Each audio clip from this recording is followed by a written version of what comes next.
Hello everyone, welcome to Tara IAS, Think Tara. In this video, we're going to have an analysis of the Hindu newspaper of today, that is 6th of June 2025, and this is presented to you by me, Lakshmi Saujanya. ఇవి మనం ఈరోజు discuss చేసుకోబోయే important articles. So మన first article, should India amend its nuclear energy laws. So మనకి ప్రస్తుతం nuclear energy capacity ఏదైతే ఉందో 8 gigawatts. So ఈ 8 గిగావాట్స్ నుండి 100 గిగావాట్స్ కి మనం ట్రాన్సిషన్ అవ్వాలనుకుంటున్నాం బై 2047. సో దీనికి సంబంధించిన ఆర్టికల్ ఇది.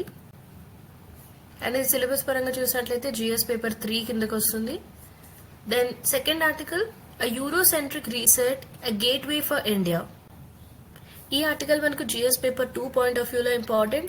సో దీని కంటెంట్ ఏంటి అంటే, మనకు బ్రెగ్జిట్ జరిగిన తర్వాత European Union and United Kingdom మధ్య డిప్లొమాటిక్ టైస్ ఏవైతే ఉన్నాయో వీటిని రెన్యూ చేస్తున్నారు. సో దీనివల్ల ఇండియా కొన్ని ఆపర్చునిటీస్ ఉండబోతున్నాయి. సో దానికి సంబంధించిన ఆర్టికల్ ఇది. Then third article is IBC and effective resolution tool. ఇది కూడా మనకు జిఎస్ పేపర్ 3 కిందకు వస్తుంది, economy point of view. So IBC అంటే మన insolvency and bankruptcy code. So ఈ ఐబీసీని మనం 2016లో ఇంట్రడ్యూస్ చేయడం జరిగింది. సో ఎటువంటి సిచ్యువేషన్స్ లో మనం దీన్ని ఇంట్రడ్యూస్ చేసాం, ఎందుకు దీన్ని ఇంట్రడ్యూస్ చేయాల్సి వచ్చింది, దీనికి సంబంధించిన ఇంప్లిమెంటేషన్ ఏదైతే ఉందో దానికి రిలేటెడ్ గా ఉన్న ఛాలెంజెస్ ఏమున్నాయి. సో ఇవన్నీ కూడా మనం ఈ ఆర్టికల్లో డిస్కస్ చేద్దాం. సో మన next article, artificial intelligence unchecked ascent, half big tech is outpacing the regulatory rule book. ఇది కూడా మనకు జిఎస్ పేపర్ 3 పాయింట్ ఆఫ్ వ్యూలో ఇంపార్టెంట్. అండ్ దీని యొక్క కంటెంట్ ఏంటంటే, మనకు రీసెంట్ టైమ్స్ లో గూగుల్, మెటా, ఓపెన్ ఏఐ ఇటువంటి ప్లాట్ఫామ్స్ అన్ని కూడా చాలా ఫాస్ట్ గా గ్రో అవుతున్నాయి. సో దీనికి సంబంధించిన ఆర్టికల్ ఇది. సో దీనికి సంబంధించిన అడ్వాన్స్మెంట్స్ ఏ విధంగా ఉన్నాయి ఏఐలో, so these are discussed. Then disinflation is a greater force right now than inflation. So ఈ ఆర్టికల్ ఏంటంటే, ప్రస్తుతం మనకున్న గ్లోబల్ ఎకానమీ ఏ విధంగా ఇన్ఫ్లేషన్ కంటే ఎక్కువగా డిస్ఇన్ఫ్లేషన్ కి సంబంధించిన ప్రాబ్లమ్స్ ఏ విధంగా ఫేస్ చేయడం జరుగుతుంది. అండ్ దీంతో పాటుగా మనం ఇన్ఫ్లేషన్ అంటే ఏంటి, disinflation, difference between inflation, disinflation and deflation. So ఈ బేసిక్స్ అన్ని కూడా డిస్కస్ చేద్దాం. Then anti dumping duty to boost bare PCB output says ఇండారే. చైనా నుండి ఇంపోర్ట్ అవుతున్న bare PCBs, printed circuit boards యొక్క ఇంపోర్ట్ పైన మనం 30% యాంటీ డంపింగ్ డ్యూటీని విధించడం జరిగింది to protect our domestic industry. So దానికి సంబంధించిన ఆర్టికల్ ఇది. సో యాంటీ డంపింగ్ డ్యూటీ అంటే ఏంటి, so let's discuss all those basics. Then Tamil Nadu government notifies greater flamingo sanctuary at Dhanushkodi. So దీని యొక్క లొకేషన్ ఏముంది, దీనికి ఉన్న ఎకలాజికల్ ఇంపార్టెన్స్ ఏంటి, అక్కడున్న బయోస్పియర్ రిజర్వ్స్ ఏమున్నాయి, సో ఇవన్నీ మనం డిస్కస్ చేద్దాం. Then Jaishankar stresses need to boost India Central Asia links. ఇది మనకి India Central Asia business council meeting కి సంబంధించిన డీటెయిల్స్ అనేవి మనం చూద్దాం ఈ ఆర్టికల్లో భాగంగా. దెన్ మన last article is about Chenab bridge. ఇది world's tallest railway bridge. So దీని యొక్క లొకేషన్ ఏముంది, దీని యొక్క ఇంపార్టెన్స్ అండ్ చెనాబ్ రివర్ కి సంబంధించిన కొన్ని బేసిక్స్ ఇవన్నీ మనం డిస్కస్ చేద్దాం. ఇవి ఈ రోజు మనం డిస్కస్ చేసుకోబోయే important articles. So let's get started. ఈ రోజు మనం డిస్కస్ చేసుకోబోయే first article, should India amend its nuclear energy laws. So ఇండియాలో ప్రస్తుతం మనకున్న 8 గిగావాట్స్ న్యూక్లియర్ ఎనర్జీ కెపాసిటీని మనం 100 గిగావాట్స్ కి పెంచాలి 2047 ఇయర్ వరకు అనేది మన యొక్క టార్గెట్. సో దీనికి సంబంధించిన ఆర్టికల్ ఇది. So let's have a look at it. ఈ ఆర్టికల్ యొక్క కాంటెక్స్ట్ చూసినట్లయితే ఇది మనకు జిఎస్ 3 పాయింట్ ఆఫ్ వ్యూలో important. That is under infrastructure, energy, indigenisation of technology, investment models, environmental pollution and disaster management. And దీని యొక్క కాంటెక్స్ట్ చూసినట్లయితే ఇండియాలో మనకి ఏదైతే న్యూక్లియర్ ఎనర్జీ జనరేషన్ కెపాసిటీ ఉందో దట్ ఈస్ 8 గిగావాట్స్, దీన్ని మనం 2047 వరకు 100 గిగావాట్స్ కి ఇంక్రీజ్ చేయాలనేది మన టార్గెట్. సో ఇది మన క్లీన్ ఎనర్జీ ట్రాన్సిషన్ స్ట్రాటజీలో చాలా ఇంపార్టెంట్ రోల్ ప్లే చేస్తుంది. However we have some restrictive legal frameworks, especially civil liability for nuclear damage act 2010, atomic energy act 1962. So వీటి వల్ల ఏంటంటే మనకు ఫారిన్ ఇన్వెస్ట్మెంట్ కి it is deterring this foreign investment and also technology transfer అనేది కూడా జరగడం లేదు. సో ఈ ఆర్టికల్లో ఉన్న డిబేట్ ఏంటంటే, it is on amending these laws to unlock India's nuclear potential. ఇది ఆర్టికల్ యొక్క కాంటెక్స్ట్. ఇండియాలో మనకున్న 3-స్టేజ్ న్యూక్లియర్ పవర్ ప్రోగ్రామ్ చూద్దాం. Stage 1 pressurised heavy water reactors using natural uranium. So దీనిలో ఫ్యూయల్ ఏంటి అంటే మనకు న్యాచురల్ యురేనియం 238 ప్లస్ 0.7% యురేనియం 235ని ఫ్యూయల్గా యూజ్ చేస్తారు. సో ఇక్కడ ఉన్న technology pressurised heavy water reactors, examples at Narora, Kakrapar and Kaiga. And దీని యొక్క బై ప్రోడక్ట్స్ ఏముంటాయంటే మనకు plutonium 239. This is extracted from spent fuel. Use చేసిన ఫ్యూయల్ నుండి మనం ఈ ప్లూటోనియం 239ని బై ప్రోడక్ట్గా ఎక్స్ట్రాక్ట్ చేయడం జరుగుతుంది. అండ్ దీని యొక్క స్టేటస్ చూసినట్లయితే మనకు ఫుల్లీ ఆపరేషనల్గా ఉన్నాయి. అండ్ స్టేజ్ 2లో fast breeder reactors using plutonium. So దీనిలో మనకు ఫ్యూయల్ వచ్చేసి ప్లూటోనియం 239 ప్లస్ యురేనియం 238. అండ్ ఇక్కడ మనకు technology fast breeder reactors. And దీని యొక్క by product more plutonium 239 and activated thorium. ఇక్కడ మనం ఆల్రెడీ ఫ్యూయల్లో భాగంగా ప్లూటోనియం 239ని యూజ్ చేయడం జరుగుతుంది. అండ్ బై ప్రోడక్ట్గా మనకు మరింత ప్లూటోనియం 239 వస్తుంది. దాంతోపాటుగా యాక్టివేటెడ్ థోరియం కూడా ఒక బై ప్రోడక్ట్గా ఉంటుంది. దెన్ దీని యొక్క స్టేటస్ చూసినట్లయితే it is under commissioning at Kalpakkam with 500 megawatts capacity.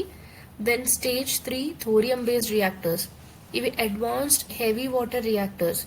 And దీనిలో యూజ్ చేసే ఫ్యూయల్ చూసినట్లయితే మనకు uranium 233 bred from thorium 232. And ఇక్కడ మనకు టెక్నాలజీ వచ్చేసి advanced heavy water reactors and MSBRs. Then coming to the status, it is under research and development phase. So మనం first stage చూసినట్లయితే ఇది ఫుల్లీ ఆపరేషనల్గా ఉంది. Second stage is under commissioning. And third stage ఇంకా మనకు research and development ఫేజ్లో ఉంది. So ఈ విధమైన బ్యాక్గ్రౌండ్ డీటెయిల్స్ మనకు చాలా important. Try to remember these basics about India's three stage nuclear power programme. ఇండియాలో మనకున్న న్యూక్లియర్ ఎనర్జీ లాస్ చూద్దాం. First is atomic energy act 1962. So దీని ద్వారా మన కంట్రీలో జరిగే అన్ని అటామిక్ ఎనర్జీ ఆపరేషన్స్ని కూడా కంట్రోల్ చేసే పవర్ అనేది సెంట్రల్ గవర్నమెంట్కి ఉంటుంది. And it has government monopoly. And దీనిలో మనకు పబ్లిక్ సెక్టర్ కంపెనీస్ ఉంటాయి లైక్ NPCIL, భావిని ఎట్సెట్రా. అండ్ ఇక్కడ మనకు ప్రైవేట్ పార్టిసిపేషన్ అనేది ఉండదు అన్లెస్ ఎక్స్ప్లిసిట్లీ ఆథరైజ్ చేస్తే తప్ప మనకు ప్రైవేట్ పార్టిసిపేషన్ అనేది మాక్సిమం మనకు ఈ అటామిక్ ఎనర్జీ యాక్ట్ ప్రకారం ఉండదు. So there is no private participation.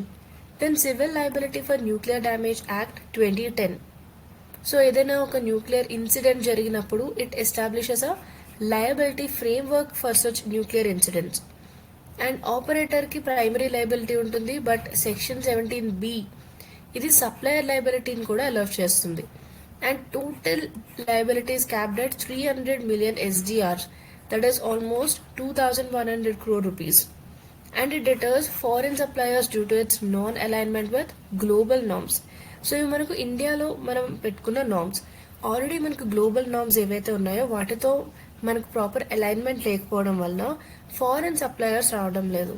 So వారు ముందుకు రావడానికి లేదు because it is deterring this foreign suppliers due to this non alignment with global norms. Then atomic energy regulatory board. So దీన్ని మనం atomic energy act 1962 కింద మనం దీన్ని create చేయడం జరిగింది. It is not independent and it issues safety codes and guidelines but lacks statutory autonomy. Then international agreements.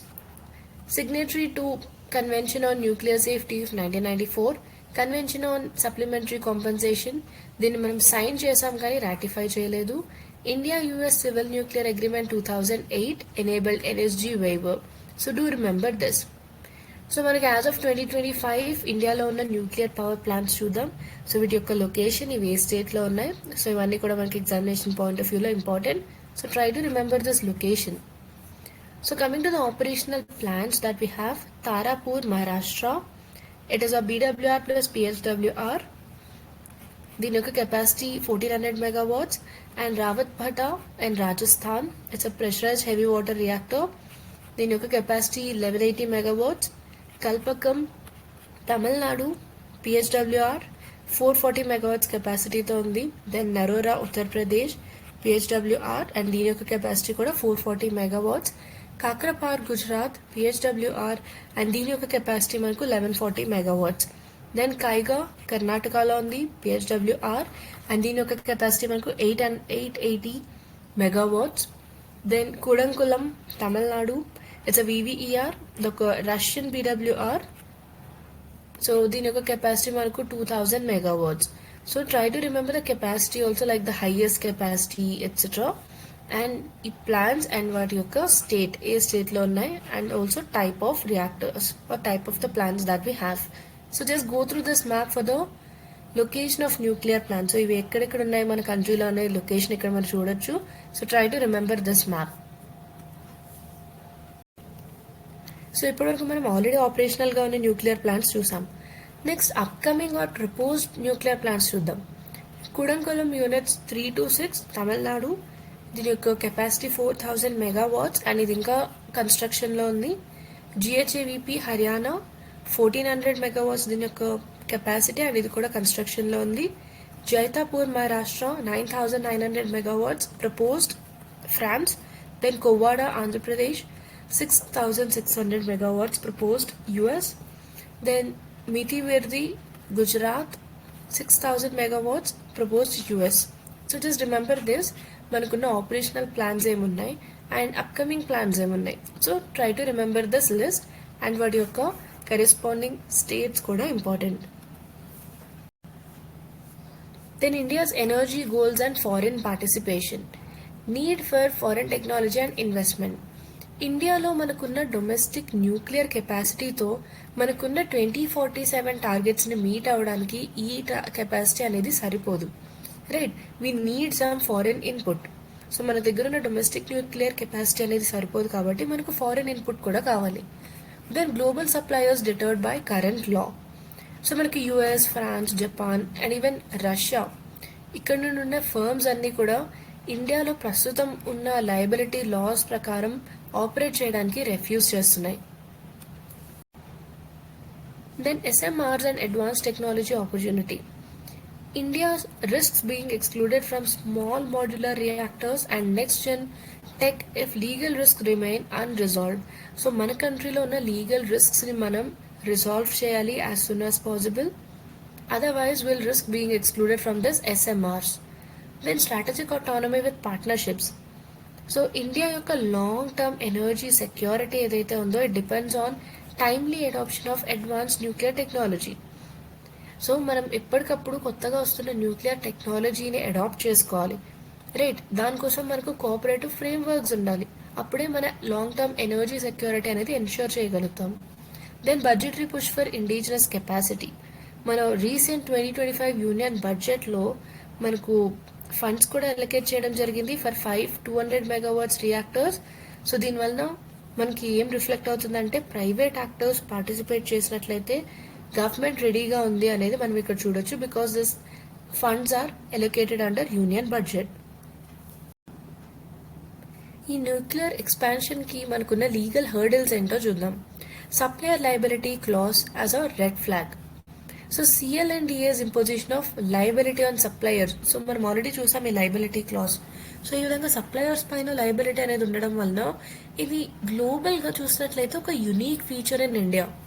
And మనకి ఇంటర్నేషనల్గా ఉన్న standard risk frameworks ఏవైతే ఉన్నాయో వీటిని ఇది కాంట్రడిక్ట్ చేస్తుంది.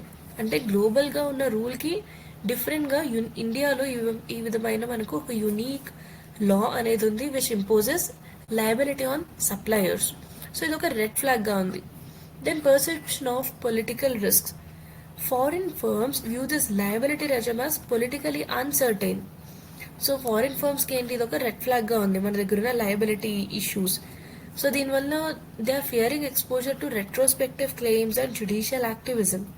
Then absence of independent regulatory mechanism. ఇండియాలో మనకు ఒక అటానమస్ న్యూక్లియర్ రెగ్యులేటర్ అనేది లేదు. సో దీనివల్ల మనకు సేఫ్టీ ఓవర్ సైట్కి సంబంధించిన క్రెడిబిలిటీ తక్కువగా ఉంది. అండ్ అదేవిధంగా ఇన్ కేస్ ఏదైనా డిస్ప్యూట్ వచ్చినా దాన్ని రిసాల్వ్ చేయడానికి ఒక రెగ్యులేటర్ కూడా లేరు.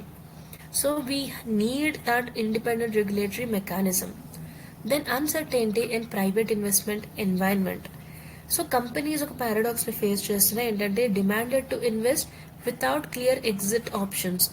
సో ఇన్వెస్ట్మెంట్కి డిమాండ్ ఉంది బట్ క్లియర్గా ఎగ్జిట్ ఆప్షన్స్ అనేవి లేదు, లేదా in case of accidents legal protection ఉండడం లేదు, right? So this is a kind of a paradox the companies are facing. Then historical precedence example Bhopal. So మనకు పొలిటికల్ సెన్సిటివిటీస్ అండ్ ఇంతకు ముందు జరిగిన industrial tragedies like Bhopal gas tragedy, so వీటి వలన ఏంటంటే మనకు there is a domestic resistance to weakening liability laws. So మనకు తెలిసి భోపాల్ గ్యాస్ ట్రాజడీ అనేది జరిగింది. సో ఇటువంటి హిస్టరీ ఉండడం వలన మనకి ఏంటంటే we are having a domestic resistance. So methyl isocyanate అనేది లీక్ అయింది యూనియన్ కార్బైడ్ కంపెనీ నుండి. సో దానివల్ల చాలా మంది ప్రాణాలు కోల్పోవడం జరిగింది భోపాల్ గ్యాస్ ట్రాజడీలో భాగంగా. So this kinds of incidents ఇటువంటివి జరిగినప్పుడు మనకు ఆబ్వియస్లీ లేటర్ డొమెస్టిక్ రెసిస్టెన్స్ అనేది కూడా ఉంటుంది to weaken our liability laws. Finally, what is the way forward? Amend CLNDA to allow tired liability aligned with CSC norms. And ఒక independent nuclear regulatory అథారిటీని కూడా establish చేయాలి. And అదేవిధంగా కొన్ని specific ప్రాజెక్ట్స్ని enable చేయడానికి India Russia లాంటి bilateral ఫ్రేమ్వర్క్స్ని కూడా use చేసుకోవాలి. And deploy SMRs with friendly nations to pilot new legal models and build public and political consensus via transparent engagement. So this is the way forward for this issue. ఈ topic కి సంబంధించి ఒక mains question ని చూద్దాం. India's nuclear energy trajectory needs a legal overhaul to match its strategic and clean energy goals. So India యొక్క nuclear energy ట్రాజెక్టరీలో మనకి లీగల్గా మనకున్న రెగ్యులేషన్స్ ఏవైతే ఉన్నాయో, లాస్ ఏవైతే ఉన్నాయో, వీటన్నిటిని కూడా కొంచెం మనం చేంజ్ చేయాల్సి ఉంటుంది so that we can match its strategic and clean energy goals. So discuss the need for amending India's nuclear laws. So మనకున్న కొత్త ఎమర్జింగ్ టెక్నాలజీస్ కాంటెక్స్ట్లో ఇండియా యొక్క న్యూక్లియర్ లాస్ని అమెండ్ చేయాల్సిన అవసరం ఎంతవరకు ఉంది, సో ఇది మనం డిస్కస్ చేయాల్సి ఉంటుంది. And also regarding the foreign investment concerns and energy transition priorities. So వీటన్నిటి కాంటెక్స్లో మనం ఎందుకు ఈ విధంగా ఇండియా యొక్క న్యూక్లియర్ లాస్ని అమెండ్ చేయాలి, సో దానికన్నా నీడ్ ఏముంది, దీన్ని మనం డిస్కస్ చేయాల్సి ఉంటుంది. So try to write this answer in 250 words. So మన నెక్స్ట్ ఆర్టికల్ ఏంటో చూద్దాం. సో మన next article a Eurocentric reset a gateway for India. So ఈ సిచ్యువేషన్లో బ్రెగ్జిట్ తర్వాత యూకే అండ్ EU మధ్య ఉన్న రిలేషన్స్ని రెన్యూ చేస్తున్నారు. సో ఇటువంటి సమయంలో ఇండియాకి ఎటువంటి ఆపర్చునిటీస్ ఉన్నాయి, so let's have a look at that. Syllabus చూసినట్లయితే ఇది మనకి GS paper 2 bilateral regional and global groupings and agreements involving India and it's neighbourhood and extended neighbourhood relations, effect of policies on developed countries on India's interest, ఈ topics cover అవుతున్నాయి. So దీని యొక్క context ఏంటంటే మనకు Brexit జరిగిన తర్వాత United Kingdom and European union, so ఈ EU and UK మధ్య ఉన్న డిప్లొమాటిక్ అలైన్మెంట్ని రెన్యూ చేస్తున్నారు. So this is mark by cooperation in food standards, defence, border checks, migration. ఇటువంటి సిచ్యువేషన్లో ఇండియాకి ఎటువంటి కొత్త ఆపర్చునిటీస్ ఉండబోతున్నాయి, ఇది ఈ ఆర్టికల్ యొక్క context. Because it can potentially reshape India's export landscape. So వీరి యొక్క డిప్లొమాటిక్ అలైన్మెంట్ అనేది రెన్యూ అయినట్లయితే ఇండియాకి కొన్ని కొత్త ఆపర్చునిటీస్ ఉంటాయి. మన ఎక్స్పోర్ట్ ల్యాండ్స్కేప్ అనేది చేంజ్ అవబోతోంది.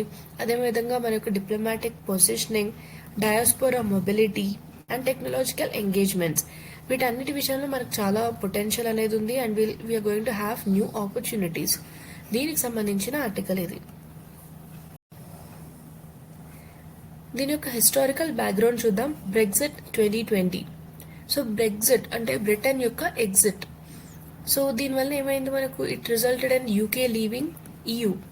బ్రెగ్జిట్ ద్వారా యూరోపియన్ యూనియన్ని దానిలోంచి బయటికి వచ్చేసింది UK, disrupting previously harmonized regulatory frameworks, especially for trade and migration.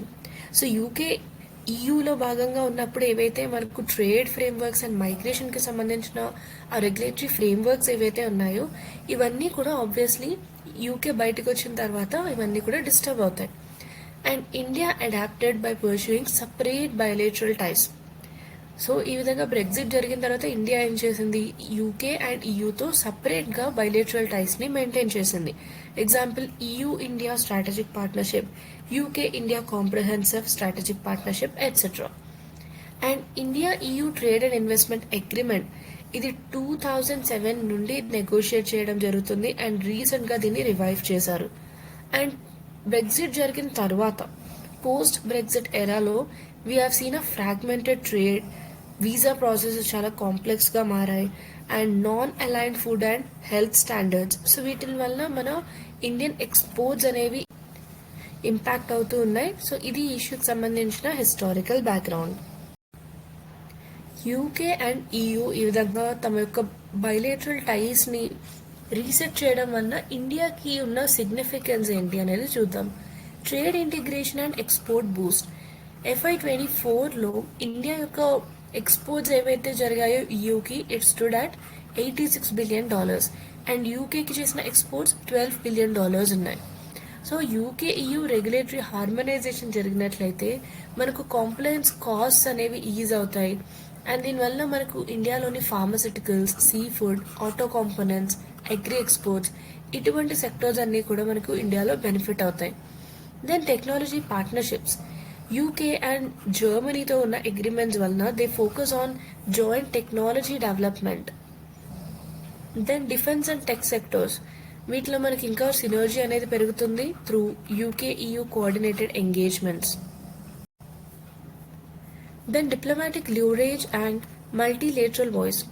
ఇండియాకి ఏంటంటే it can benefit from a cohesive western bloc supporting its positions at UN, G20 and WTO. So ఈ విధమైన benefit ఉంటుంది ఇండియాకి. అండ్ EUతో అలైన్మెంట్ వల్ల ఏంటంటే మనకు Indo Pacific, climate finance, digital infrastructure వీటి వలన మనకు ఇండియా యొక్క గ్లోబల్ లీడర్షిప్ కూడా ఎన్హాన్స్ అవుతుంది. సో ఈ సెక్టర్స్లో మనం EUతో అలైన్ అయినట్లయితే మన గ్లోబల్ లీడర్షిప్ ఎన్హాన్స్ అవుతుంది. Then diaspora and talent mobility.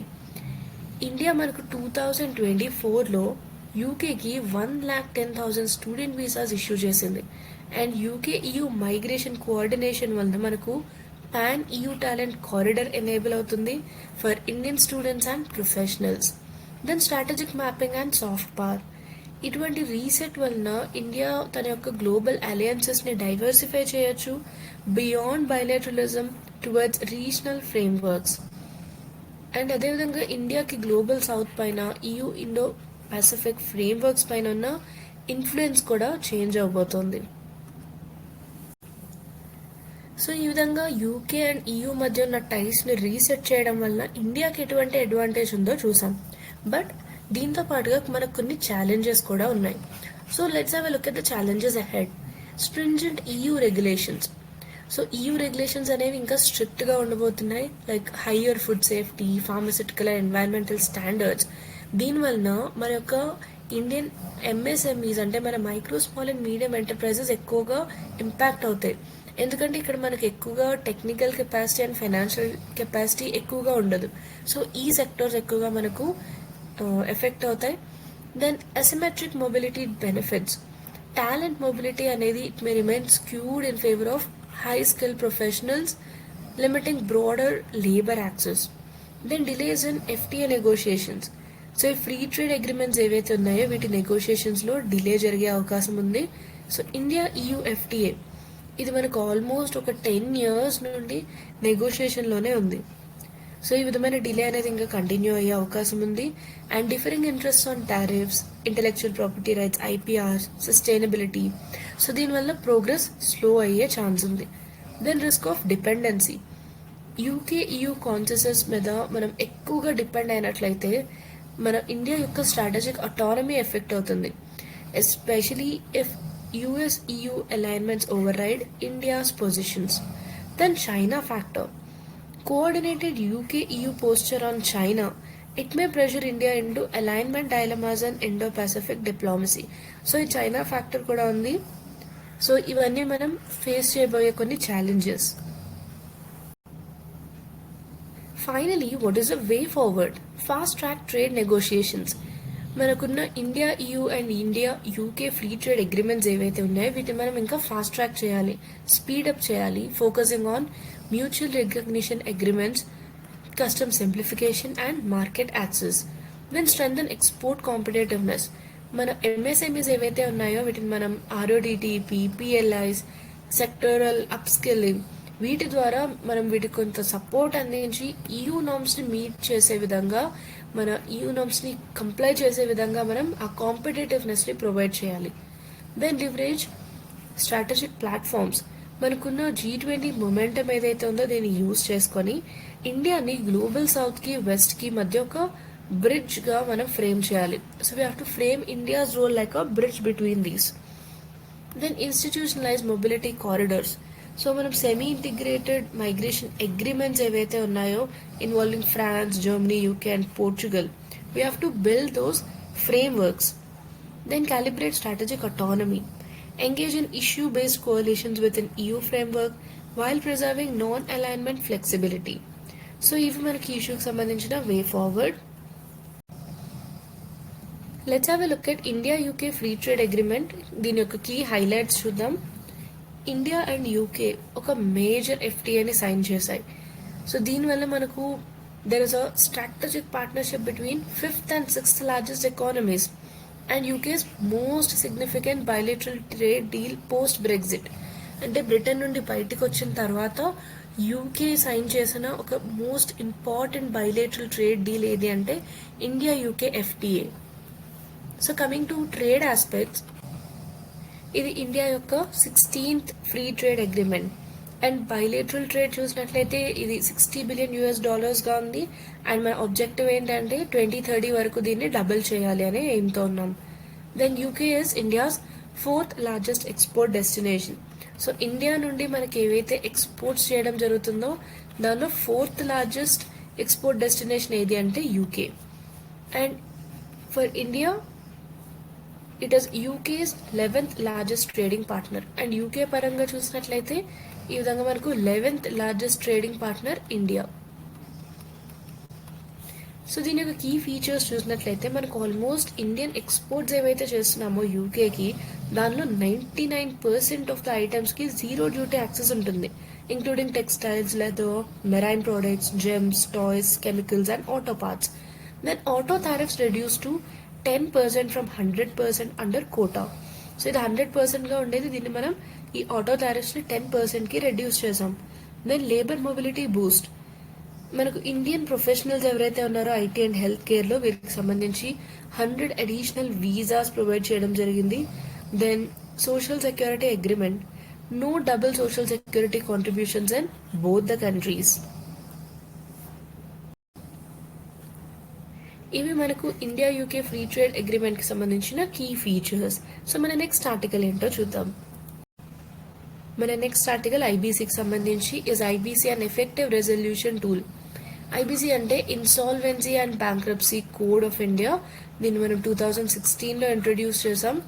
So ఈ ఐబీసీ అనేది ఇంట్రడ్యూస్ చేసిన తర్వాత మన బారోవర్ బిహేవియర్ ఏ విధంగా చేంజ్ అయింది, క్రెడిట్ డిసిప్లిన్ ఏమైనా చేంజ్ అయిందా, అండ్ దీని యొక్క ఇంప్లిమెంటేషన్లో మనం ఎటువంటి ఛాలెంజెస్ని ఫేస్ చేస్తున్నాం, ఈ ఇష్యూస్ అన్నీ కూడా మనం ఈ ఆర్టికల్లో భాగంగా డిస్కస్ చేద్దాం. సిలబస్ చూసినట్లయితే ఇది మనకు GS paper 3 Indian economy, banking sector, non performing assets and financial reforms, government policies for economic development and transparency, inclusive growth and issues arising from it, ఈ టాపిక్స్ కవర్ అవుతున్నాయి. సో దీని యొక్క context ఏంటంటే ఈ insolvency and bankruptcy code IBC ఏదైతే ఉందో దీన్ని మనం 2016లో ఎనాక్ట్ చేసాం. అండ్ ఇది ఇండియాలో first comprehensive bankruptcy framework aimed at resolving insolvency through a time-bound creditor in control mechanism. So ఇది ఇంట్రడ్యూస్ చేసి మనకు 8 years కంప్లీట్ అయింది. సో ఈ ఆర్టికల్లో ఏంటంటే మనకు ఐబీసీ యొక్క ఎఫెక్టివ్నెస్ ఏ విధంగా ఉంది, ఎస్పెషలీ క్రెడిట్ డిసిప్లిన్ ఇంప్రూవ్ చేయడంలో, రికవరీని హెల్ప్ చేయడంలో మనకు ఐబీసీ ఎంతవరకు హెల్ప్ అయింది. అండ్ ఆల్సో రీసెంట్గా మనకు భూషణ్ స్టీల్కి సంబంధించి ఒక జ్యుడిషియల్ వర్డిక్ట్ ఇవ్వడం జరిగింది, దాని యొక్క ఇంప్లికేషన్స్ ఏమున్నాయి, ఇవన్నీ దీని యొక్క కాంటెక్స్ట్. సో ఈ ఆర్టికల్లో భాగంగా ఇవన్నీ మనం డిస్కస్ చేద్దాం. ఫస్ట్ ఆఫ్ ఆల్ అసలు ఐబీసీ అంటే ఏంటో చూద్దాం. ఇన్సాల్వెన్సీ అండ్ బ్యాంక్రప్సీ కోడ్, ఇది ఒక కన్సాలిడేటెడ్ లీగల్ ఫ్రేమ్వర్క్, దీన్ని 2016లో ఎనాక్ట్ చేసాం. సో ఇది దేనికోసం అంటే మనకు to deal with insolvency and bankruptcy of corporates, partnerships and individuals in a time bound manner. So as soon as possible ఒక టైం బౌండ్ మేనర్లో మన కార్పొరేట్స్, పార్ట్నర్షిప్స్ అండ్ ఇండివిజువల్స్కి సంబంధించిన insolvency and బ్యాంక్రప్సీని deal చేయడానికి IBC తీసుకురావడం జరిగింది. సో దీని యొక్క key objectives ఏంటంటే stream line insolvency process with fixed time line. So time bound manner అంటే మనకి ఇక్కడ ఒక టైం లైన్ అనేది ఉండాలి. సో ఇక్కడ ఏ విధంగా మనం టైం లైన్ సెట్ చేయడం జరిగింది, 330 days అనే లిమిట్ ఉంది. సో ఈ ఫిక్స్డ్ టైం లైన్ లోపు ఇన్సాల్వెన్సీ ప్రాసెస్ అనేది స్ట్రీమ్ లైన్ చేయాల్సి ఉంటుంది. Then shift control from debtors to creditors through the committee of creditors. So control అనేది మనం డెటర్స్ నుండి క్రెడిటర్స్కి షిఫ్ట్ చేయడం జరుగుతుంది through the COC. And assets యొక్క వాల్యూని మనం మ్యాక్సిమైజ్ చేసి క్రెడిటర్ రికవరీస్ని ఎన్ష్యూర్ చేయాల్సి ఉంటుంది. And to promote ease of doing business and financial discipline and encourage entrepreneurship by reducing business exit barriers. ఇవి మనకు ఐబీసీ యొక్క key objectives. Insolvency and bankruptcy కోడ్కి సంబంధించిన ఇన్స్టిట్యూషనల్ ఫ్రేమ్వర్క్ చూద్దాం. సో మనం ఇన్స్టిట్యూషన్ చూసినట్లయితే insolvency and bankruptcy board of India, దీని యొక్క రోల్ ఏంటంటే ఇది మన ఇన్సాల్వెన్సీ ప్రొఫెషనల్స్ అండ్ ఏజెన్సీస్కి ఒక రెగ్యులేటర్గా ఉంది. Then national company law tribunal NCLT and national company law appellate tribunal NCLAT. So ఇవి కార్పొరేట్స్కి సంబంధించి adjudicating authorities. Then debt recovery tribunal, ఇది ఇండివిజువల్ అండ్ పార్ట్నర్షిప్ ఇన్సాల్వెన్సీ కోసం. అండ్ ఇన్సాల్వెన్సీ ప్రొఫెషనల్స్, ఈ రెజల్యూషన్ ప్రాసెస్ని మేనేజ్ చేసే వాళ్ళే ఈ ఇన్సాల్వెన్సీ ప్రొఫెషనల్స్. సో ఇది ఐబీసీ యొక్క institutional framework, remember this. IBC resolution process చూద్దాం.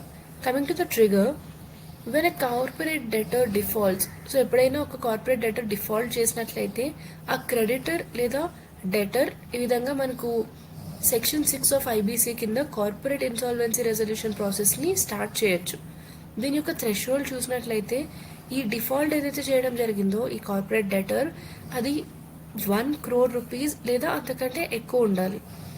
సో ఇంతకుముందు మనకు 1 lakh rupees ఉండేది, అండ్ పోస్ట్ కోవిడ్ దీన్ని మనం ఇంక్రీజ్ చేసాం 1 crore or మోర్కి. Then coming to the application, it is filed before NCLT. ఇది ఆల్రెడీ మనం చెప్పుకున్నాం, నేషనల్ కంపెనీ లా ట్రైబ్యునల్ ఒక అడ్జుడికేటింగ్ అథారిటీగా ఉంది అని. సో దీనిలో మనకు ఫైల్ చేయడం జరుగుతుంది. Coming to the admission timeline, ఈ అప్లికేషన్ ఏదైతే చేయడం జరిగిందో ఎన్సిఎల్టీలో, దాన్ని అడ్మిట్ చేసుకోవడానికి లేదా రిజెక్ట్ చేయడానికి ఎన్సిఎల్టీకి 14 days టైం ఉంటుంది. Then post admission, in case ఈ 14 days లోపు దీన్ని అడ్మిట్ చేసుకున్నట్లయితే మొరటోరియం డిక్లేర్ చేయడం జరుగుతుంది అండ్ ఇన్సాల్వెన్సీ ప్రొఫెషనల్ని అపాయింట్ చేస్తారు. దెన్ కమిటీ ఆఫ్ క్రెడిటర్స్ని కూడా ఫామ్ చేస్తారు. అండ్ దీనికి సంబంధించిన టైం లైన్ మనం ఆల్రెడీ చెప్పుకున్నాం. ఈ insolvency and bankruptcy code resolution process అనేది 330 days లోపు కంప్లీట్ చేయాలి, ఇంక్లూడింగ్ లిటిగేషన్ డిలేస్. ఇది మనకు entire resolution process under IBC. ఈ ఐబీసీ యొక్క సిగ్నిఫికెన్స్ లేదా ఇంపార్టెన్స్ ఏంటో చూద్దాం. Time bound resolution mechanism. So already మనం చూసాం, ఈ ఇన్సాల్వెన్సీ రెజల్యూషన్ కోసం ఒక 330 day లిమిట్ అనేది ఇంట్రడ్యూస్ చేయడం జరిగింది. సో దీనివల్ల ఏమవుతుంది, మనకు ఈ బ్యాడ్ లోన్స్ని రికవర్ చేయడానికి ఎక్కడ లేని ఎండ్లెస్ డిలేస్ అనేవి జరగకుండా we can prevent that. Then improved recovery rates, మనం 2024 వరకు ఉన్న డేటా చూసినట్లయితే 3.89 lakh crore rupees రికవర్ అయ్యాయి. సో దీని యొక్క యావరేజ్ రికవరీ రేట్ చూసినట్లయితే మనకు 32.8% ఉంది against admitted claims. And preferential recovery tool compare to SARFAESI and debt recovery tribunals. So వీటితో కంపేర్ చేసుకున్నప్పుడు దీన్ని ఐబీసీని ఎక్కువగా ప్రిఫర్ చేయడం జరుగుతుంది as a recovery tool. Then credit discipline and behavioural shift, borrowers ఇప్పుడు చాలా కాషియస్గా ఉంటున్నారు due to loss of control post default, reduce non performing assets. 2018లో మనకు ఎన్పిఎస్ 11.2% ఉండేవి అండ్ 2024కి వచ్చేసరికి ఇది 2.8%కి రెడ్యూస్ అయ్యాయి. దెన్ కార్పొరేట్ అకౌంటబిలిటీ, సో ఇది ఒక రెస్పాన్సిబుల్ లెండింగ్ అండ్ బారోయింగ్ని ప్రమోట్ చేస్తుంది and it AIIMS to protect economic value and maintain business continuity. Coming to the economic impact, ఇది బ్యాంకింగ్ సెక్టర్ క్లీనప్కి సపోర్ట్ చేస్తుంది, అదేవిధంగా it supports investment climate and it's a back bone of India's bankruptcy architecture and ఇది మన economic ఫార్మలైజేషన్కి కూడా చాలా important. ఇది మన IBC యొక్క సిగ్నిఫికెన్స్. ఐబీసీ యొక్క ఎఫెక్టివ్నెస్ని అండర్మైన్ చేసే కీ ఆబ్స్టకల్స్ ఏమున్నాయో చూద్దాం. Delays in admission and resolution. మనకు ఎన్సీఎల్టీస్ అండ్ ఎన్సీఎల్ఏటీస్ రెండు కూడా over burden tribunals and it leads to procedural delays. So మనకి రెజల్యూషన్కి ఏదైతే 330 days టార్గెట్ పెట్టుకున్నామో ఈ టార్గెట్ అనేది ఈ ఓవర్ బర్డెన్ వల్ల ఎఫెక్ట్ అవుతుంది. Then uncertainty from post resolution litigation. So మనకి రీసెంట్గా జరిగిన ఈ భూషణ్ స్టీల్ కేసులో ఏంటంటే it highlights half post resolution disputes challenge finality of insolvency outcomes. So దీనివల్ల మనకు ఇన్వెస్టర్ కాన్ఫిడెన్స్ తగ్గుతుంది. సో భూషణ్ స్టీల్ కేసులో ఏం జరిగింది, మనకు రెజల్యూషన్ జరిగిన తర్వాత కొన్ని డిస్ప్యూట్స్ అరైజ్ అవుతున్నాయి. సో దీనివలన మనకు ఇన్సాల్వెన్సీ అవుట్కమ్స్ యొక్క ఫైనాలిటీకి ఇది ఒక ఛాలెంజ్గా ఉంది. Then high haircuts and low recovery value. Creditors often settle for deep haircuts that is almost up to 80%. So దీనివలన ఐబీసీ యొక్క ఎఫెక్ట్తో మనకు it raises questions about the true deterrence effect of this IBC. So IBC వచ్చిన తర్వాత deterrence అనేది ఉందని మనం చెప్పుకున్నాం. సో నిజంగా ఎటువంటి డిటరెన్స్ ఎఫెక్ట్ అనేది ఉందా అనే దానిపైన కూడా కన్సర్న్స్ రేజ్ అవుతున్నాయి. Then limited success with complex and non traditional defaults. So మనకి cases involving services, MSMEs or asset light models, they face resolution difficulties due to valuation, continuity or sector specific complexities. Then institutional and capacity gaps. మనకు insolvency professionals ఎవరైతే ఉన్నారో వీరిలో trained professionals మనకి సరిపడా లేరు. And మనకు digital tools కూడా లేవు. Like what ever is required, we have a lack of this digital tools and weak enforcement infrastructure. దీనివలన మనకు ఎఫెక్టివ్ రెజల్యూషన్ అనేది డిలే అవుతుంది. Finally what is the way forward? Strengthen institutional infrastructure. So మన దగ్గర ఉన్న institutional ఇన్ఫ్రాస్ట్రక్చర్ని ఇంకా మనం strengthen చేయాలి. So national company law tribunal and national company law appellate tribunal వీటి యొక్క బెంచెస్ని మనం ఎక్స్పాండ్ చేయాలి. అండ్ ఇన్సాల్వెన్సీ ప్రొఫెషనల్స్ యొక్క కెపాసిటీని కూడా మనం ఇంకా బిల్డ్ చేయాలి, ఇంకా ఎన్హాన్స్ చేయాలి. So we need to have more trained IPs or insolvency professionals. Then introduce pre package resolution mechanism. So ఇది మనకు especially micro, small and medium ఎంటర్ప్రైజెస్కి సర్వీస్ సెక్టర్ డిఫాల్ట్స్లో చాలా హెల్ప్ఫుల్గా ఉంటుంది. Then ensure judicial finality. Curb post resolution litigations. అంటే ఒకసారి resolution అనేది కంప్లీట్ అయిన తరువాత లిటిగేషన్స్ ఏవైతే రేజ్ అవుతున్నాయో వాటిని మనం స్టాప్ చేయాలి. ఏ విధంగా? Through legislative clarity and faster disposal. Then balance between creditors and debtors. So మనం commercial wisdom of CoC, committee of creditors, దీన్ని మెయింటైన్ చేస్తూ రెజల్యూషన్ అప్లికెంట్స్ యొక్క రోల్ని ఎన్హాన్స్ చేయాలి. Then uphold time bound mandate. So మనం ఏదైతే 330 days టైమ్ లైన్స్ పెట్టుకున్నామో దీనికి స్ట్రిక్ట్గా మనం స్టిక్ అవ్వాలి. So this must be enforced to preserve the core purpose. So మనం అసలు ఐబీసీ తీసుకొచ్చిందే టైమ్ బౌండ్ మేనర్లో రిజాల్వ్ చేయడానికి. సో ఆ కోర్ పర్పస్ ఏదైతే ఉందో దాన్ని సర్వ్ చేయాలి అంటే మనం ఈ 330 day టైమ్ లైన్కి చాలా స్ట్రిక్ట్గా స్టిక్ అవ్వాలి. So this is what is the way forward for this issue. మన next article, AI's unchecked ascent, how big tech is outpacing the regulatory rule book. So ఇది మనకి GS paper 3, science and technology, artificial intelligence and emerging technologies, internal security, data protection and surveillance, governance, regulation of technology platforms, ethics and accountability and technology. ఈ topics మనకి cover అవుతున్నాయి. So దీని యొక్క context చూసినట్లయితే ఈ ఆర్టికల్లో మనకు it highlights the unprecedented pace of AI advancement led by tech giants like OpenAI, Google, Meta, Microsoft, and Anthropic, and also the inability of regulatory systems to keep up. So if ఎంత ఫాస్ట్గా అయితే advance అవుతున్నాయో మన యొక్క open AI, Google, meta లాంటి AI advancement ఏదైతే అవుతుందో దానంత fast పేస్లో మనకు రెగ్యులేటరీ సిస్టమ్స్ అనేవి ఉండడం లేదు. So they are unable to keep up with this pace of AI advancement. And మనకి డేటా ప్రైవసీ వైలేషన్స్ జరుగుతున్నాయి, ఒపేక్ మోడల్ డెవలప్మెంట్స్ ఉంటున్నాయి, and also they are mounting lawsuits కూడా మనకి ఇంక్రీజ్ అయిపోతున్నాయి. సో ఈ ఆర్టికల్లో ఏంటంటే మనకు ఒక స్ట్రాంగ్ అడాప్టివ్ ఏఐ గవర్నెన్స్ ఉండాలి వరల్డ్ వైడ్ అని ఎంఫసైజ్ చేయడం జరిగింది. ఇది ఆర్టికల్ యొక్క context. Then implications of unregulated AI expansion. So ఈ ఏఐ ఏదైతే ఎక్స్పాండ్ అవుతూ వెళ్తుందో దీన్ని మనం ప్రాపర్గా రెగ్యులేట్ చేయకపోయినట్లయితే ఎటువంటి ఇంప్లికేషన్స్ ఉంటాయో చూద్దాం. Unchecked technological growth.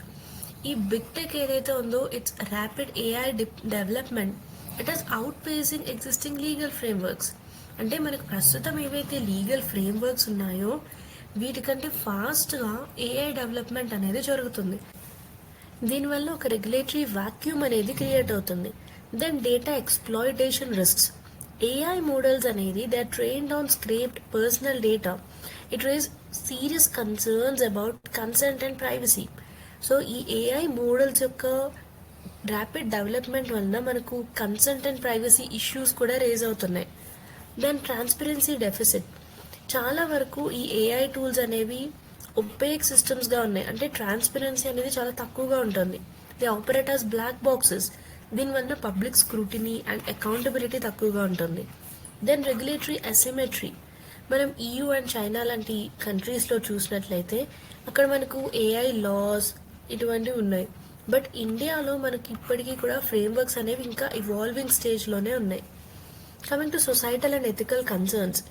ప్రాపర్గా ఈ ఏఐ యొక్క డెవలప్మెంట్ని మనం చెక్ చేయకుండా ఉన్నట్లయితే it may reinforce biases, deepen digital monopolies and challenge democratic norms and public trust. So ఈ విధంగా మనం ఏఐ ఎక్స్పాన్షన్ని రెగ్యులేట్ చేయకపోయినట్లయితే ఇవి మనం ఫేస్ చేయబోయే ఇంప్లికేషన్స్. ఎఫెక్టివ్ ఏఐ గవర్నెన్స్కి ఎటువంటి బ్యారియర్స్ ఉన్నాయి? Week legal deterrence.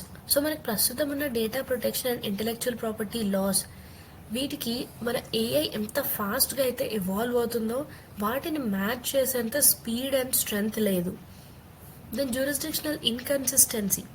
Fragmented and uneven AI regulations across countries. అంటే మనకు డిఫరెంట్ కంట్రీస్లో different types of AI regulations అనేవి ఉన్నాయి. సో ఈ విధంగా డిఫరెంట్ కంట్రీస్ మధ్య fragmented and uneven AI regulations ఉండడం వలన టెక్ జైంట్స్ ఏం చేస్తున్నాయంటే ఈ లీగల్ లూప్ హోల్స్ని యూజ్ చేసుకుంటున్నాయి through regulatory arbitrage. Then opaque AI development. AI systems ఎక్కువగా బ్లాక్ బాక్సెస్గా ఉన్నాయి. అంటే చాలా తక్కువ ట్రాన్స్పరెన్సీ ఉంటుంది అండ్ ఎక్స్టర్నల్ ఆడిట్స్ చాలా తక్కువగా ఉంటున్నాయి అండ్ అకౌంటబిలిటీ మెకానిజమ్స్ కూడా చాలా వీక్గా ఉంటున్నాయి. Then commercial scale versus public interest. ఈ ఏఐ యొక్క డామినెన్స్ ఏదైతే ఉందో బై అ ఫ్యూ ఫర్మ్స్, అంటే మనకు ఉన్న ఈ ఏఐ ఫర్మ్స్లో కొన్ని ఫర్మ్స్ చాలా డామినెంట్గా ఉన్నాయి. So it raises concerns of monopolisation. So మనం దీన్ని ప్రాపర్గా రెగ్యులేట్ చేయకపోయినట్లయితే ఈ కొన్ని ఫర్మ్స్ ఏవైతే ఏఐని ఎక్కువగా డామినేట్ చేస్తున్నాయో వాటి యొక్క మొనోపలీ జరిగే అవకాశం ఉంది with tools that influence public opinion, elections and surveillance. So ఈ విధంగా మొనోపలీ వచ్చినప్పుడు ఏమవుతుంది, పబ్లిక్ ఒపీనియన్ని ఈ ఏఐ టూల్స్ అనేవి ఇన్ఫ్లుయెన్స్ చేస్తాయి. అండ్ ఎస్పెషలీ ఎలక్షన్స్ టైంలో అండ్ సర్వీలెన్స్ వీటన్నిటి విషయంలో కూడా ఏఐ ఈ పబ్లిక్ ఒపీనియన్ని కూడా ఇన్ఫ్లుయెన్స్ చేసే ఛాన్స్ ఉంటుంది. Then litigation lag. Legal redress mechanisms చాలా స్లోగా రియాక్టివ్గా ఉన్నాయి. అంటే ఏదైనా ఇష్యూ జరిగిన తర్వాత రియాక్ట్ అవుతున్నాయి తప్ప మనకు ప్రొయాక్టివ్గా లేవు. With court rulings or settlements arriving too late to prevent real time social harm. So court rulings అనేవి చాలా లేట్గా వస్తున్నాయి. దీనివల్ల మనకు రియల్ టైంలో సొసైటీలో ఏదైతే హార్మ్ జరుగుతుందో దాన్ని మనం ప్రివెంట్ చేయలేకపోతున్నాం. సో ఇది మనకు ఏఐ గవర్నెన్స్కి సంబంధించి మనం ఫేస్ చేస్తున్న barriers. Then international collaborations shaping the future of AI governance. First is EU artificial intelligence act 2024. ఇది మనకు first ever AI specific law. So దీన్ని ఏఐని ఏం చేస్తుందంటే రిస్క్ లెవెల్ని బేస్ చేసుకుని క్లాసిఫై చేస్తుంది. Like prohibited, high risk, limited risk, ఈ విధంగా దాని యొక్క రిస్క్ లెవెల్ని బట్టి దీన్ని క్లాసిఫై చేయడం జరుగుతుంది. And it enforces auditability, human oversight and safety standards. Then Bletchley declaration AI safety summit 2023.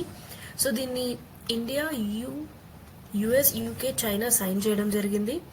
So దీని యొక్క ఫోకస్ ఏంటంటే మనకు frontier AI risks, especially deep fakes, biosecurity, cyber threats పైన దీని యొక్క ఫోకస్ అనేది ఉంటుంది. Then it calls for global cooperation and early warning systems. Then G20 New Delhi leaders declaration 2023. So ఇది ఒక సేఫ్ అండ్ ట్రస్టెడ్ ఏఐని ఎడ్యుకేట్ చేస్తుంది. అండ్ ఇది ఇంటర్నేషనల్ కోఆర్డినేషన్ ఉండాలి ఈ ఏఐ విషయంలో. అండ్ అదేవిధంగా digital public infrastructure and capacity building వీటిని ఎంఫసైజ్ చేస్తుంది. And it recognises AI's role in inclusive and sustainable development. So ఈ బ్లెచ్లీ డిక్లరేషన్ పైన కూడా మనకు యూపీఎస్సీలో రీసెంట్గా క్వశ్చన్స్ అడగడం జరిగింది. సో ఇటువంటి acts or summits or declarations వాటిలో ఉన్న మెంబర్ కంట్రీస్ అండ్ ఏ విధమైన అవుట్కమ్ వచ్చింది, ఇవి మనకి ఎగ్జామినేషన్ పాయింట్ ఆఫ్ వ్యూలో ఇంపార్టెంట్. బికాస్ ప్రిలిమ్స్లో కూడా ఇటువంటి వాటిపైన ఇటువంటి టాపిక్స్ పైన క్వశ్చన్స్ అడగడం జరుగుతుంది. Be careful with these. Finally, what is the way forward for responsible AI governance? Align with global norms. So గ్లోబల్గా ఏఐకి సంబంధించి ఏవైతే నార్మ్స్ ఉన్నాయో వాటితో మనం అలైన్ అవ్వాలి. సో ఇండియా యొక్క ఏఐ పాలసీ ఏదైతే ఉందో దీన్ని మనం EU యొక్క AI act and UNESCO ethics guidelines ఇటువంటి ఫ్రేమ్వర్క్స్తో మనం అలైన్ అయ్యి హార్మోనైజ్ చేయాల్సి ఉంటుంది. Then institutionalise transparency and oversight. So AI ఆడిట్స్ని ఎన్ఫోర్స్ చేయాలి, algorithmic explainability and high risk సిస్టమ్స్లో హ్యూమన్ ఓవర్ సైట్ కూడా ఉండాలి. Then champion inclusive global AI.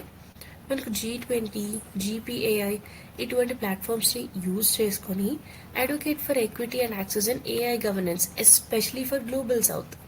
Then strengthen domestic regulation. ఈ DPDP యాక్ట్ ఏదైతే ఉందో that is digital personal data protection act 2023. దీన్ని మనం ఎఫెక్టివ్గా ఇంప్లిమెంట్ చేసి ఇండియా స్పెసిఫిక్గా ఒక ఏఐ గవర్నెన్స్ ఫ్రేమ్వర్క్ని క్రియేట్ చేయాలి. Then promote AI literacy and capacity building. So public awareness అనేది మనం ఇంక్రీజ్ చేయాలి, స్కిల్లింగ్ ఇంక్రీజ్ చేయాలి and promote research so that we can ensure safe and inclusive AI deployment. So this is the way forward for this issue. So మన next article ఏంటో చూద్దాం. మన next article ఎకానమీకి సంబంధించి disinflation is a greater force right now than inflation. So అసలు inflation అంటే ఏంటి, డిస్ఇన్ఫ్లేషన్ అంటే ఏంటి, డిఫ్లేషన్ అంటే ఏంటి, వీటి యొక్క డెఫినేషన్స్ చూద్దాం. ఈ ఆర్టికల్ యొక్క కాంటెక్స్ట్ ఏంటంటే గ్లోబల్ ఎకానమీ అనేది ప్రస్తుతం ఇన్ఫ్లేషన్ కంటే కూడా డిస్ఇన్ఫ్లేషనరీ ప్రెషర్స్నే ఎక్కువ ఫేస్ చేస్తుంది. So while headline inflation fears remain, especially in the US due to tariffs. So యూఎస్లో మనం చూసాం ఎస్పెషల్లీ రీసెంట్గా టారిఫ్ ఇష్యూ ఏదైతే జరిగింది అని. సో దానివల్ల హెడ్లైన్ ఇన్ఫ్లేషన్ వచ్చే అవకాశం ఉంది అనే ఆ ఫియర్ అయితే ఉంది.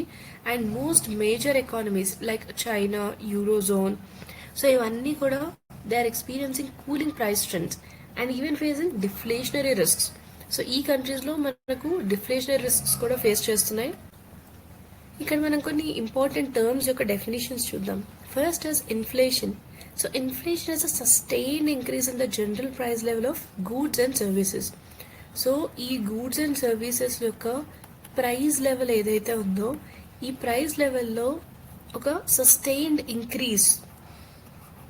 So that is inflation. Coming to disinflation, a decline in the rate of inflation. అంటే ఇన్ఫ్లేషన్ ఎంత రేట్తో అయితే ఇంక్రీజ్ అవుతుందో ఆ రేట్ ఆఫ్ ఇన్ఫ్లేషన్ అనేది తగ్గుతుంది. అంటే ప్రైసెస్ అయితే ఇంక్రీజ్ అవుతాయి బట్ మోర్ స్లోలీ. అంటే for example consider we have a good A.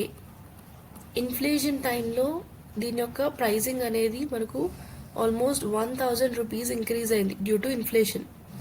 But డిస్ఇన్ఫ్లేషన్ టైంలో ఏమవుతుంది, ఇంక్రీజ్ అయితే ఉంటుంది బట్ 1000 రూపీస్ కాకుండా ఒక 600 రూపీస్ అనేది ఇంక్రీజ్ అవుతుంది ప్రైస్లో.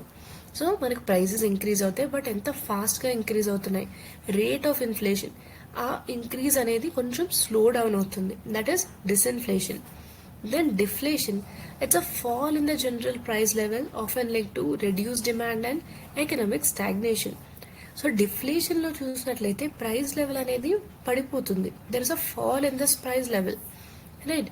సో ఇది ఎందుకు జరుగుతుంది, డిమాండ్ తగ్గడం వలన లేదా ఎకనామిక్ స్టాగ్నేషన్ వల్ల జరుగుతుంది. ఏదో డిమాండ్ డిక్రీజ్ అవడం వల్ల లేదా ఎకనామిక్ స్టాగ్నేషన్ వల్ల జరుగుతుంది. Then real effective exchange rate, it is the weighted average of a country's currency relative to other major currencies adjusted for inflation. So inflation adjust చేసి other major currencies like dollar ఇటువంటి కరెన్సీస్తో మన country యొక్క కరెన్సీని దీని యొక్క weighted యావరేజ్ని చూడడం జరుగుతుంది. అదే రియల్ ఎఫెక్టివ్ ఎక్స్చేంజ్ రేట్. ఈ టాపిక్ కి రిలేటెడ్ గా ఒక ప్రిలిమ్స్ ఎంసీక్యూ చూద్దాం. Which of the following best describes disinflation? So ఈ విధంగా డైరెక్ట్ గా డెఫినేషన్స్ పైన కూడా మనకు క్వశ్చన్స్ అడిగే ఛాన్స్ ఉంటుంది. So you have to be aware of these definitions. So disinflation అంటే ఏంటో చూద్దాం. సో ఇక్కడ మనకు ఆప్షన్స్ చూసినట్లయితే option A says a fall in prices below the zero level sustained over time. Then option B, a sudden spike in price levels due to demand shock. So demand shock వలన sudden గా price levels increase అవ్వడం. Then a reduction in the rate of inflation while prices are still rising. So rate of inflation అనేది తగ్గుతుంది, but prices ఇప్పటికీ కూడా increase అవుతూనే ఉంటాయి. ఇది మన third option. So yes, this is the correct definition. But fourth option కూడా చూద్దాం. It's a government policy to control hyperinflation by increasing taxes. So ట్యాక్సెస్ని ఇంక్రీజ్ చేయడం ద్వారా హైపర్ ఇన్ఫ్లేషన్ని కంట్రోల్ చేసే ఒక గవర్నమెంట్ పాలసీ అనేది మన option D. So here the correct answer is C. So disinflation అంటే ఏంటంటే మనకు రేట్ ఆఫ్ ఇన్ఫ్లేషన్ అయితే తగ్గుతుంది, బట్ ప్రైజెస్ అయితే ఇంక్రీజ్ అవుతూనే ఉంటాయి, బట్ మోర్ స్లోలీ. ఇన్ఫ్లేషన్లో మనకి ఎంత అయితే ఇంక్రీజ్ అయ్యాయో ప్రైజెస్ అంత ఎక్కువగా కాదు, కానీ ప్రైజెస్ అయితే ఇంక్రీజ్ అవుతూ ఉంటాయి. సో రేట్ ఆఫ్ ఇంక్రీజ్లో మనకు స్లో డౌన్ అనేది ఉంటుంది, బట్ స్టిల్ ప్రైజెస్ అయితే ఇంక్రీజ్ అవుతూనే ఉంటాయి. So this is about disinflation. So మన నెక్స్ట్ ఆర్టికల్ ఏంటో చూద్దాం. మన next article anti dumping duty to boost bare PCB output says ఇండారే. దీని యొక్క కాంటెక్స్ట్ ఏంటంటే చైనా నుండి ఇంపోర్ట్ చేసుకుంటున్న bare PCBs, that is printed circuit boards, వీటిపైన India 30% anti dumping duty impose చేయడం జరిగింది for 5 years in March. So this is to protect our domestic industry. So ఇది ఎందుకు ఈ విధంగా చేయడం జరిగిందంటే మన యొక్క డొమెస్టిక్ ఇండస్ట్రీని ప్రొటెక్ట్ చేయడం కోసం, అదేవిధంగా మేక్ ఇన్ ఇండియా కింద సెల్ఫ్ రిలయన్స్ని ప్రమోట్ చేయడం కోసం ఇటువంటి మూవ్ తీసుకోవడం జరిగింది. This is the context of this article. అసలు యాంటీ డంపింగ్ డ్యూటీ అంటే ఏంటో చూద్దాం. సో మన డొమెస్టిక్ ఇండస్ట్రీస్ని లో ప్రైస్డ్ ఇంపోర్ట్స్ అంటే డంపింగ్ ఏదైతే జరుగుతుందో వాటి నుండి ప్రొటెక్ట్ చేయడానికి ఇదొక ట్రేడ్ ప్రొటెక్షన్ మెజర్. సో మన ఇండియాలో ఉన్న డొమెస్టిక్ ఇండస్ట్రీస్ ఏవైతే ఉన్నాయో ఇవి డంపింగ్ వలన ఇంపాక్ట్ అవుతాయి, రైట్? అంటే ఇంపోర్ట్స్ని చాలా తక్కువ ప్రైజింగ్ చేయడం వలన మన దగ్గర ఉన్న డొమెస్టిక్ ఇండస్ట్రీస్ ఇంపాక్ట్ అవుతాయి. సో అటువంటి ఇంపాక్ట్ నుండి ప్రొటెక్ట్ చేయడం కోసమే యాంటీ డంపింగ్ డ్యూటీ అనేది విధించడం జరుగుతుంది. సో దీన్ని ఎవరు ఇంపోజ్ చేస్తారు అంటే మినిస్ట్రీ ఆఫ్ ఫైనాన్స్, అండ్ ఇది directorate general of trade remedies DGTR under ministry of commerce and industry. ఈ DGTR యొక్క రికమెండేషన్స్ని బేస్ చేసుకొని మినిస్ట్రీ ఆఫ్ ఫైనాన్స్ ADDsని ఇంపోజ్ చేస్తుంది. దీని యొక్క లీగల్ బేసిస్ చూసినట్లయితే customs tariff act 1975 and rules framed thereunder. And ఇది WTO world trade organization compliant. Anti dumping duty అనేది it is a permissible trade remedy. మన WTO యొక్క యాంటీ డంపింగ్ అగ్రిమెంట్లో భాగంగా ఇదొక permissible trade remedy. Then India ratings and research INDRA, ఇదొక credit rating agency affiliate of Fitch ratings.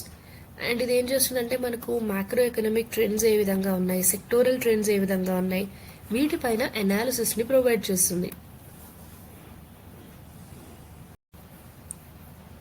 మన next article Tamil Nadu government notifies greater flamingo sanctuary at Dhanushkodi. దీని యొక్క context ఏంటంటే Tamil Nadu government Dhanushkodi దగ్గర ఒక గ్రేటర్ ఫ్లెమింగో శాంక్చురీని డిక్లేర్ చేసింది. అండ్ దీని యొక్క ఏరియా చూసినట్లయితే 524.7 hectares. So this is to protect a vital wetland along the central Asian flyway. So ఇది గల్ఫ్ ఆఫ్ మన్నార్ బయోస్ఫియర్ రిజర్వ్లో భాగంగా ఉంది. And it AIIMS to conserve migratory bird habitats.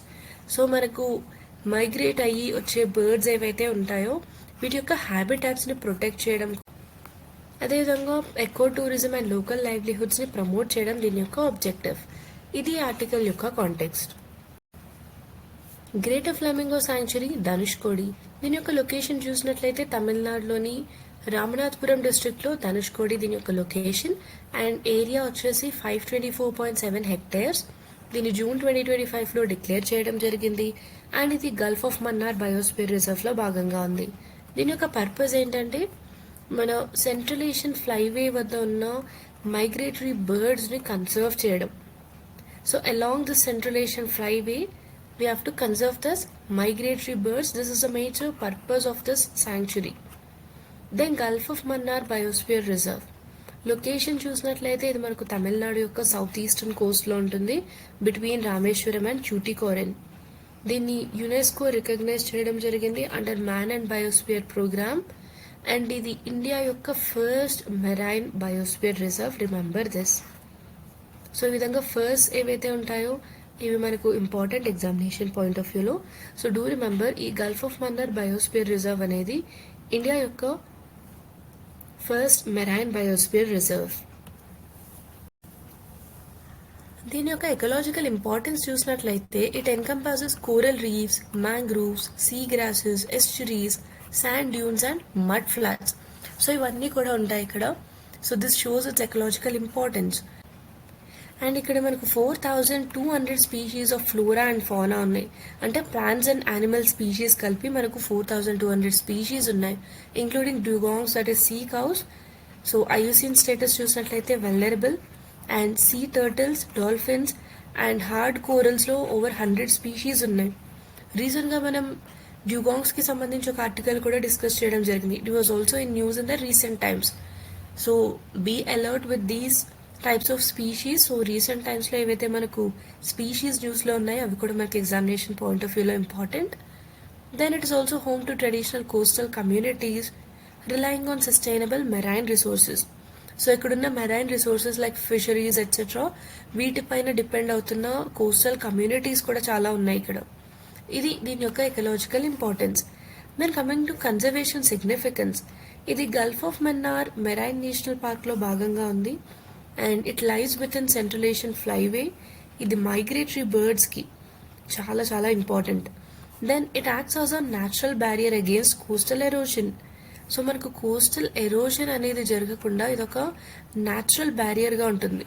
So మనకి ఎప్పుడైతే mangroves ఇవన్నీ ఎక్కువగా ఉంటాయో, like mangrove trees and all కోస్ట్లో ఉన్నప్పుడు ఈ ఓషన్స్ ఆర్ సీస్ వల్ల అయ్యే ఈ ఎరోషన్ ఏవైతే ఉంటుందో దీని నుండి కోస్ట్ని మ్యాంగ్రూవ్స్ ప్రొటెక్ట్ చేస్తాయి. అదేవిధంగా it supports climate resilience. So this is the conservation significance.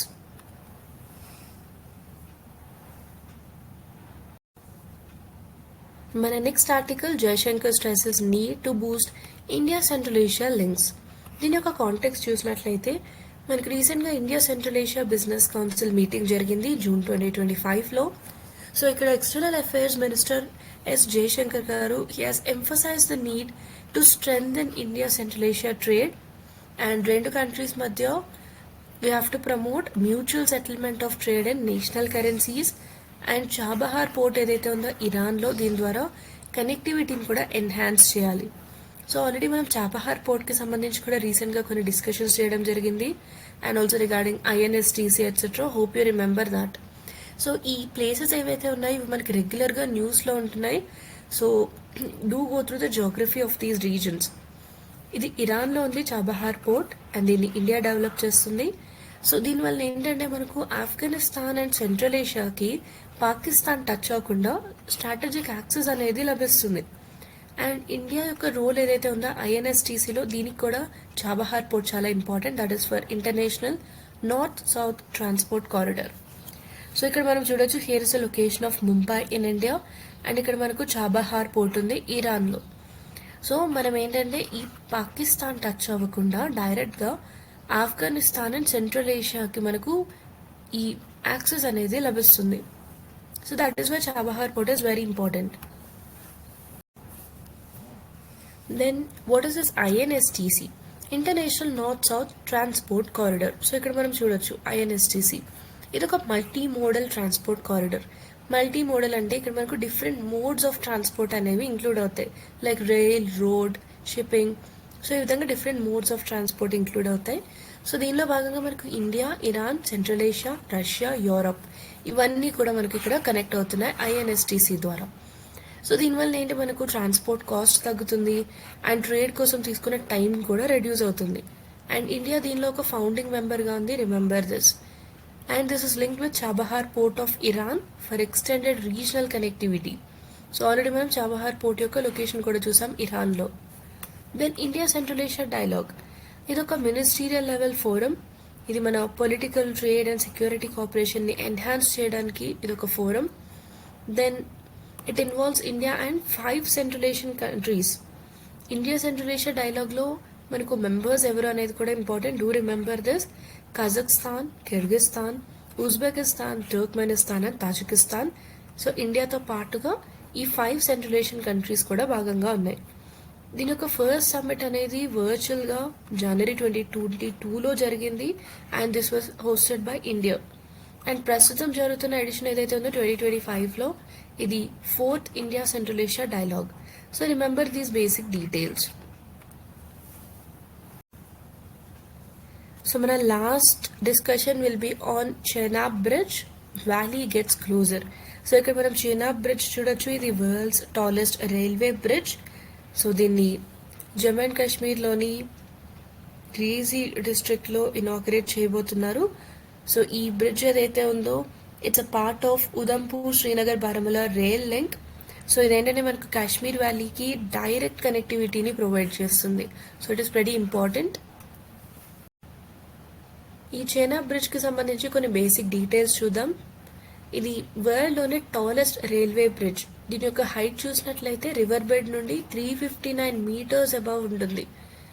And ఇది ఈఫిల్ టవర్ కంటే కూడా టాల్గా ఉంటుంది.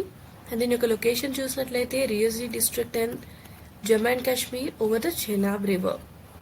అండ్ ఇది ఉదంపూర్ శ్రీనగర్ బారాముల్లా రైల్వే లింక్ ప్రాజెక్ట్లో భాగంగా ఉంది. అండ్ దీని యొక్క length approximately 1.3 kilometres. Remember this. So మనం ఆల్రెడీ దీని యొక్క పిక్చర్ చూసాం. ఇది ఒక arch shaped steel bridge. So ఇది ఎర్త్ క్వేక్స్ని తట్టుకోగలదు, అదేవిధంగా హై విండ్స్ని కూడా తట్టుకునే విధంగా దీన్ని డిజైన్ చేయడం జరిగింది. అండ్ ఇది కాశ్మీర్ వ్యాలీకి డైరెక్ట్ రైల్ కనెక్టివిటీని ప్రొవైడ్ చేస్తుంది. సో దీనివల్ల మనకు regional integration, strategic logistics and economic growth ఇవన్నీ కూడా ఎన్హాన్స్ అవుతాయి. అండ్ దీన్ని మనకు మేక్ ఇన్ ఇండియా ఇనిషియేటివ్ కింద డెవలప్ చేయడం జరిగింది. సో ఇది మనకు చెనాబ్ బ్రిడ్జ్కి సంబంధించిన బేసిక్ డీటెయిల్స్. చెనాబ్ రివర్కి సంబంధించి కూడా కొంత బ్యాక్గ్రౌండ్ చూద్దాం. కమింగ్ టు ద ఆరిజిన్, ఇది మనకు హిమాచల్ ప్రదేశ్లోని తాండీ దగ్గర ఉన్న చంద్రబాగా రివర్స్ వలన ఫామ్ అవుతుంది చెనాబ్ రివర్. అండ్ దీని యొక్క alternate name Chandrabhaga and its upper course. So especially దీని యొక్క అప్పర్ కోర్స్లో చంద్రబాగా అని కూడా పిలుస్తారు చెనాబ్ రివర్ని. సో డూ రిమెంబర్ చెనాబ్ రివర్కి ఇంకొక పేరు కూడా ఉంది, that is Chandrabhaga, especially in its upper course. So దీని యొక్క కోర్స్ చూసినట్లయితే ఇది జమ్మూ అండ్ కాశ్మీర్ నుండి ప్రవహించి పాకిస్తాన్లోకి ఎంటర్ అవుతుంది. అండ్ ఇది త్రిము దగ్గర జేలంని మీట్ అవుతుంది, తర్వాత సట్లెజ్లో మర్జ్ అవుతుంది. సో ఇవన్నీ కూడా ఇండస్ రివర్ యొక్క ట్రిబ్యూటరీస్. సో రీసెంట్గా మనకు ఇండస్ వాటర్ ట్రీటీ అనేది న్యూస్లో ఉంది. సో ఇండస్ రివర్ అదేవిధంగా ఇండస్ రివర్ యొక్క ట్రిబ్యూటరీస్ అనేవి కూడా మనకి ఎగ్జామినేషన్ పాయింట్ ఆఫ్ వ్యూలో ఇంపార్టెంట్. సో ఇంతకు ముందు ఆల్రెడీ మనకి ఇండస్ ట్రిబ్యూటరీస్ పైన యూపీఎస్సీలో క్వశ్చన్స్ అడగడం జరిగింది, that is north to south arrangement of this rivers. So ఈ విధమైన క్వశ్చన్స్ అడిగే ఛాన్స్ ఉంటుంది because especially this was a news a lot, Indus water treaty. So do go through the geography of Indus river and its tributaries and అక్కడ దగ్గరలో ఉన్న important locations ఇవన్నీ కూడా మనకి important. Do go through that in map. So on a map just go through these locations. Then coming to the length, ఈ river యొక్క length చూసినట్లయితే చెనాబ్ నది మనకు 974 కిలోమీటర్స్ ఉంటుంది. అండ్ దీని యొక్క ట్రిబ్యూటరీస్ మియార్ నాలా, సోహాల్, తిరాద్, భూత్నాలా, మర్సూదార్ అండ్ లిడ్రారీ. సో ఇవన్నీ కూడా చెనాబ్ రివర్ యొక్క ట్రిబ్యూటరీస్. సో దీని యొక్క ఇంపార్టెన్స్ ఏంటంటే ఇది ఇండస్ రివర్ యొక్క ఒక మేజర్ ట్రిబ్యూటరీ అండ్ పంజాబ్లో ఇరిగేషన్కి చాలా ఇంపార్టెంట్ చెనాబ్ రివర్. సో ఇవి చెనాబ్ రివర్కి సంబంధించిన basic details. So that is all about the important articles of today. Hope you have liked this video. Please do like, share and subscribe to our channel for more interesting content for UPSC. Thank you so much for watching this session. Bye bye.